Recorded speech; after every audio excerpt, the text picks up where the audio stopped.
నేనెప్పుడు ఫోన్ చేస్తే అప్పుడొచ్చి మేడంని పికప్ చేసుకుని వెళ్ళాలి. సరే సార్, అలాగే. వెళ్ళు.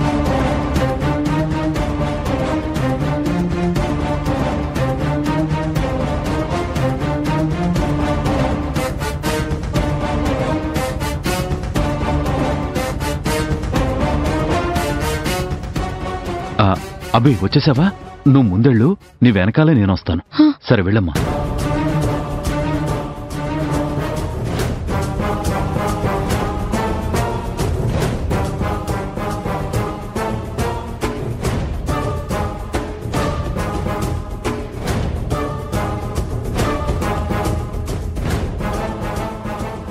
వస్తుంది. వచ్చావా? రారా, నిన్ను ఎలా ఇరికిస్తానో చూడు.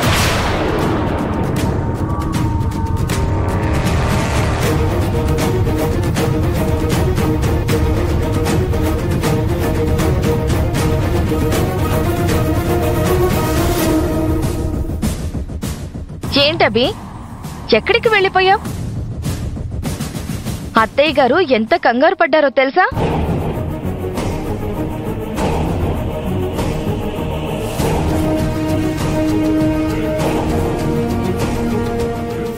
ఎక్కడికి వెళ్ళావు అభి? అమ్మ వాళ్ళని కలవడానికి గెస్ట్ హౌస్ కి వెళ్ళాను అత్తయ్య గారు.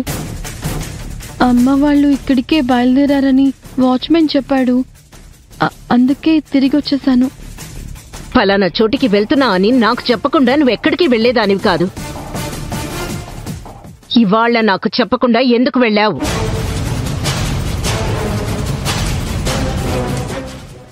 చెప్పలేదు సరే, కనీసం ఫోన్ చేస్తే అయినా లిఫ్ట్ చేయాలి కదా. ఎందుకు లిఫ్ట్ చేయలేదు?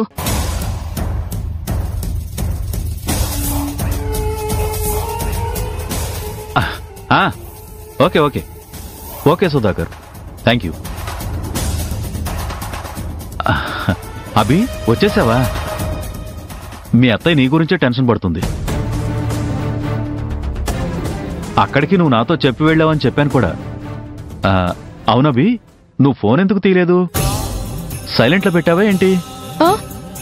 అవును మావయ్య గారు, అందుకే చూసుకోలేదు.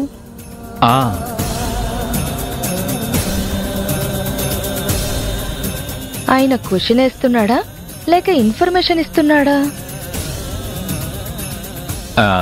నేను చెప్పాను కదా వేద, పాపం ఫోన్ సైలెంట్లో ఉందంట్లే. అభి, నువ్వు వెళ్లే ముందు అమ్మా నాన్నలకైనా ఫోన్ చేయాలి కదా. ఎలాగో వెళ్తున్నాను కదా అని ఫోన్ చేయలేదు మామయ్య గారు. అది పాయింటేలే. నువ్వు అక్కడికి వస్తున్నావని తెలియక వాళ్ళు ఇక్కడికి వచ్చేశారు. చిన్న కమ్యూనికేషన్ గ్యాప్ అంతే.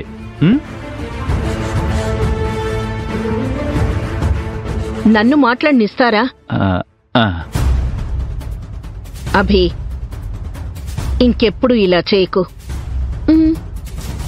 నువ్వెప్పుడు ఎక్కడికి వెళ్ళినా నాతో చెప్పి వెళ్ళు. బయటికి ఎక్కడికైనా వెళ్తే ఫోన్ లిఫ్ట్ చేయి, అట్లీస్ట్ మెసేజ్ చేయి. ఇంట్లో వాళ్ళకి కంగారు ఉంటుంది కదా, సరేనా? సరే అత్తయ్య గారు, ఇంకెప్పుడు ఇలా చేయను. సారీ. ఆ విషయం చెప్పడానికి ఎందుకంత టెన్షన్ పడుతున్నావా అభి? చెమటలు కూడా పట్టేశాయి.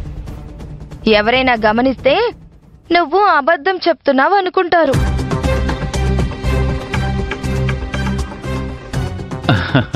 భలేదానివమ్మ లలిత, బయట ఎండలు మండిపోతున్నాయి.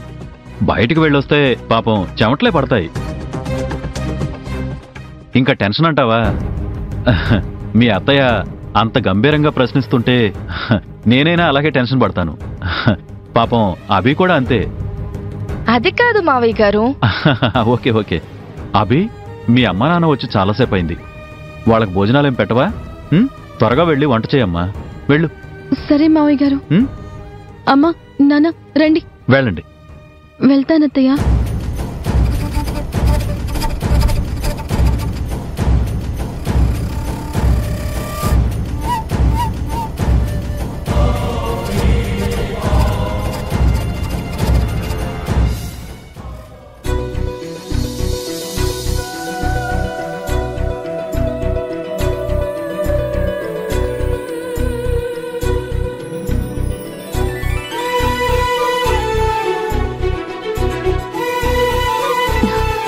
మీ అత్తయ్య గారి కోపం చూసి నాకు చాలా భయం వేసిందమ్మా. నిన్నేమంటారో ఏమో అనుకున్నాను. కానీ మీ మామయ్య గారు మాత్రం నిన్ను వెనకేసుకొచ్చారమ్మా. అది చూసి నాకు చాలా సంతోషం అనిపించింది. నిజంగా మామయ్య గారు నాకు చాలా సపోర్ట్ చేస్తారు నాన్న. అచ్చం మీలాగనే. నాకు మీతో ఉంటే ఎంత ధైర్యంగా ఉంటుందో మావయ్యతో ఉన్నప్పుడు కూడా అంతే ధైర్యంగా అనిపిస్తుంది.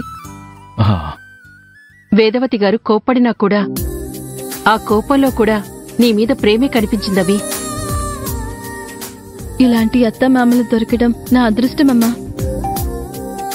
మరి అల్లుడి గారి సంగతేంటవి?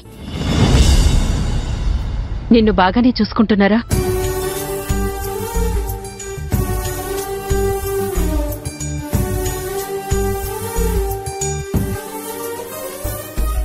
రాహుల్ బాబు ఎప్పట్లానే నాతో స్నేహంగా ఉంటున్నారమ్మా. స్నేహితురల్లా చూడ్డం వేరు, భార్యగా చూసుకోవడం వేరు.